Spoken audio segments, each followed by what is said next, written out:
राजर्षी छत्रपती शाहू महाराजांच्या कन्या श्रीमंत राधाबाई तथा अक्कासाहेब महाराज यांनी शालिनी सिनेटॉनची स्थापना केली होती. एकूण 47 एकरांपैकी बनावट कागदपत्र आणि वटमुक्त्याच्या आधारे 40 एकर जागा विकण्यात आली असा आरोप होतोय. सिनेटॉनसाठी राखीव असणाऱ्या गट क्रमांक 5 आणि 6 मधील 7 एकर जागा शालिनी सिनेटॉनसाठी राखीव ठेवण्याच्या वटमुक्त्याचा भंग करण्यात आलाय.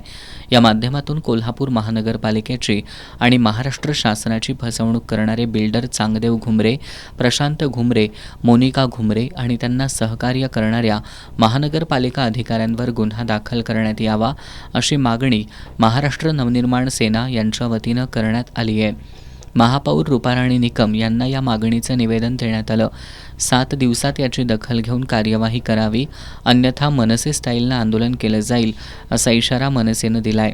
शालिनी सिनेटॉन ही हेरिटेज वस्तू विना परवाना बेकायदेशीरपणे पाडली, याबद्दल महापालिकेनं केवळ गुन्हा दाखल करण्याचा फार्स केला.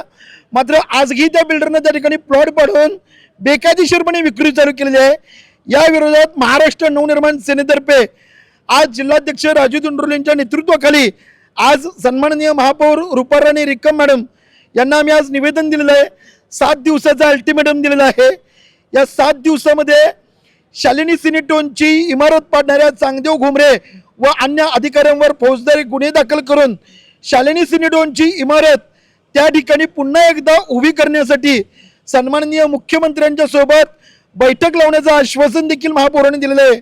या निमित्तानं 7 दिवसात जर या ठिकाणी कारवाई नाही झाली तर महाराष्ट्र नवनिर्माण सेना प्रत्यक्ष जागेवरती जाऊन मनसे स्टाईलनं आंदोलन करेल.